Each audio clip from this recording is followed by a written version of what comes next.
Assalamualaikum warahmatullahi wabarakatuh. Perkenalkan, nama saya Selvina Kaiha dari kelas 12 IPS 2. Nah, di sini saya akan menjelaskan materi tentang persamaan dasar akuntansi. Nah, di sini ada persamaan dasar akuntansi. Kita pasti bertanya-tanya, apa sih itu persamaan dasar akuntansi?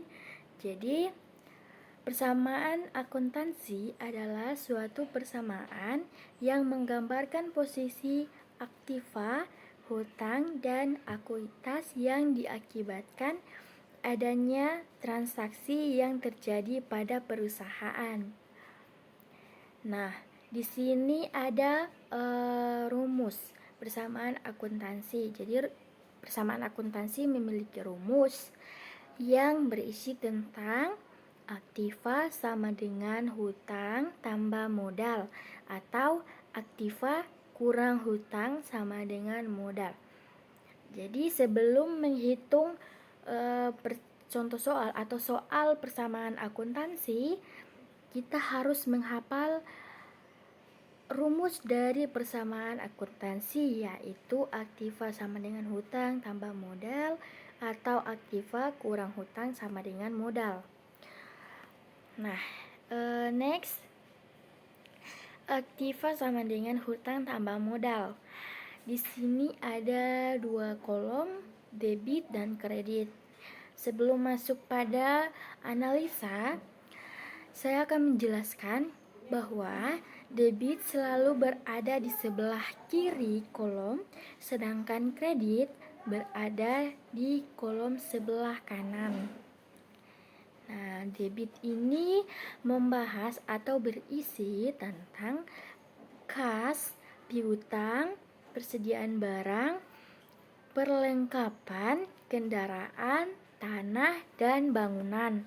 Sedangkan kredit itu berisi atau membahas hutang jasa, hutang usaha, modal pemilik. Nah, next, di sini kita akan membahas tentang analisa saldo normal dan juga analisa transaksi aktiva. Jadi persamaan dasar akuntansi itu memiliki beberapa analisa. Jadi kita membahas satu persatu. Awal kita akan membahas analisa saldo normal. Jadi yang saya bilang tadi, debit selalu berada di sebelah kanan, di sebelah kiri, maksud saya di sebelah kiri, sedangkan kredit berada di sebelah kanan. Nah, analisa saldo normal. Jadi di sini membahas saldo, menganalisa saldo.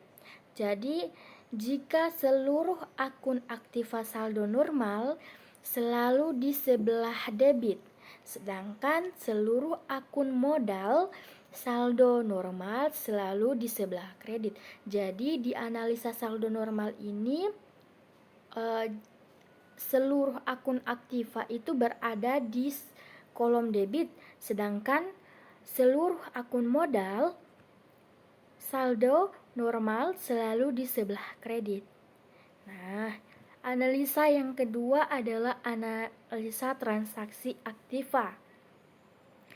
Di sini ada kolom debit sama kredit juga, sama seperti analisa saldo normal. Nah, di sini membahas tentang aktiva. Jika aktiva bertambah, selalu dicatat di sebelah atau di kolom debit, sedangkan jika aktiva berkurang, akan dicatat di kolom kredit.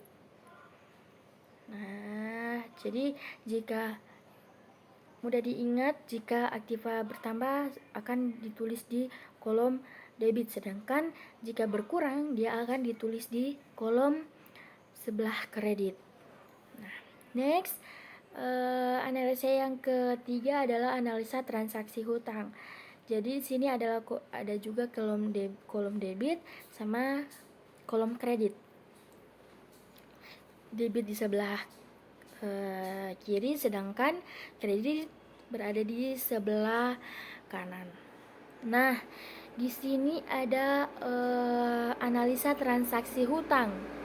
Jadi di sini membahas tentang hutang piutang.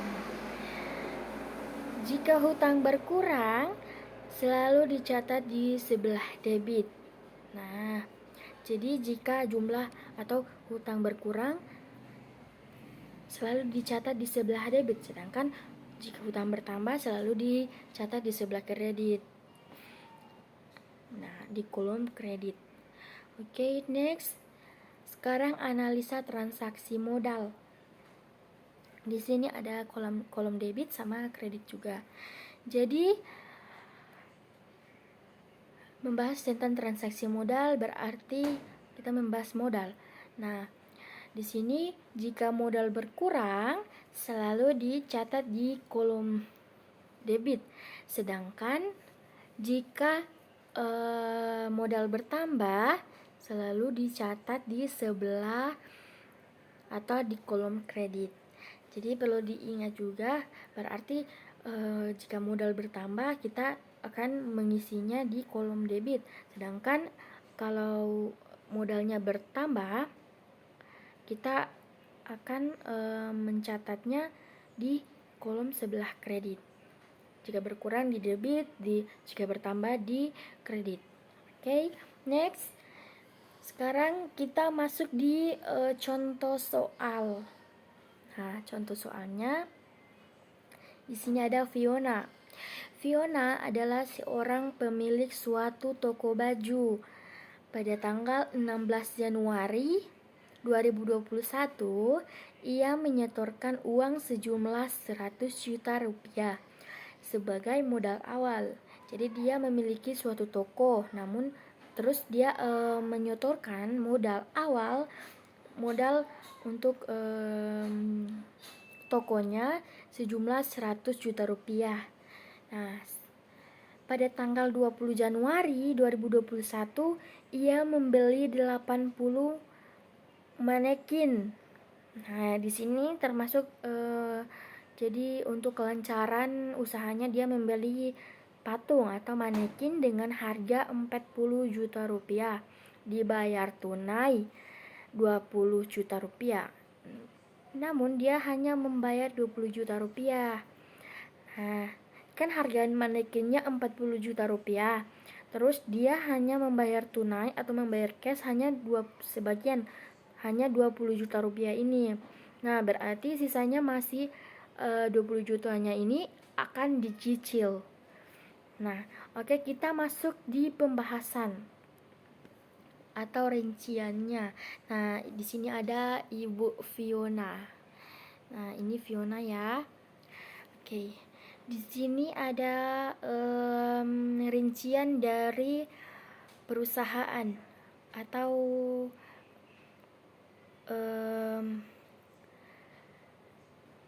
kolom debit dan kredit.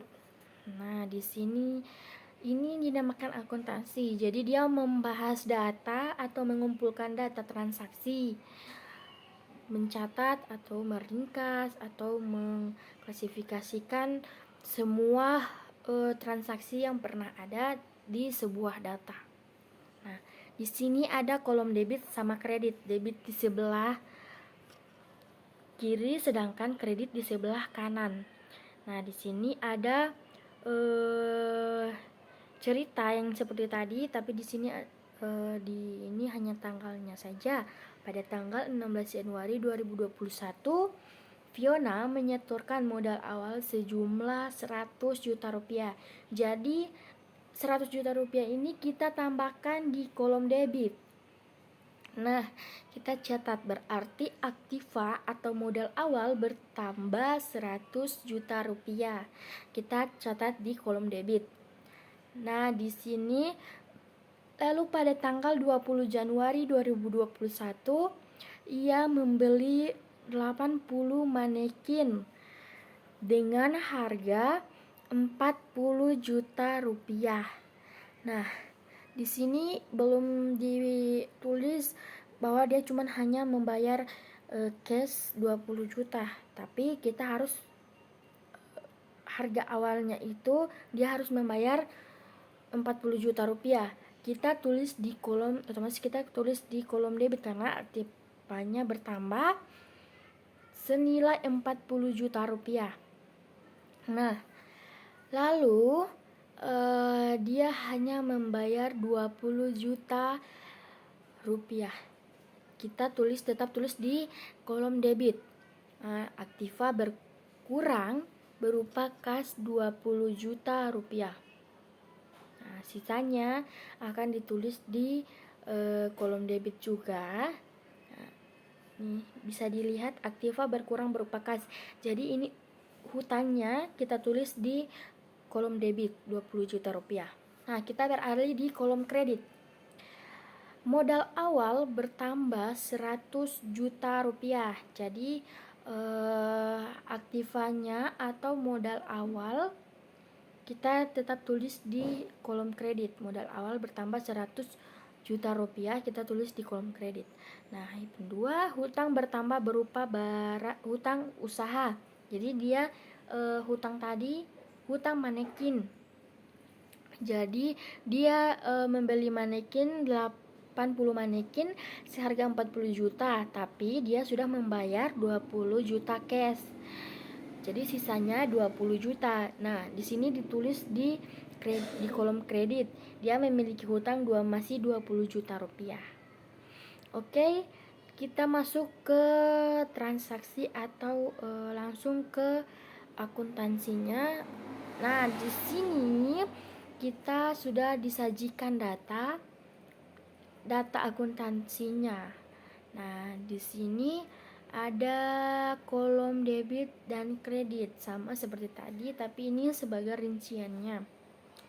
Nah, di sini ada di kolom debit kas 100 juta rupiah. Nah, terus manekin, di sini ada kesalahan penulisan. Seharusnya 100 juta rupiah ini kita ganti dengan 40 juta rupiah. Manekin seharga 40 juta rupiah. Saldo berarti, nah manekin tadi kan hutang 40 juta, sebenarnya 40 juta tapi dibayar 20 juta. Jadi kita tulis manekin seharga 20 juta. Ini hutang. Nah, 100 juta uang modal atau aktivanya 100 juta kita tambahkan dengan harga kasnya. Jadi 20 juta ini kita tambahkan dengan 100 juta. Jadi saldonya jadi 120 juta. Nah, di sini ada kolom kredit. Kita beralih ke kolom kredit. Hutang usaha, disajikan hutang usaha. Jadi dia tadi masih memiliki hutang usaha 20 juta. Usaha untuk memperlancarkan usahanya, karena untuk membeli manekin kita mengeluarkan uang 20 juta. 40 juta tapi dibayar hanya 20 juta saja.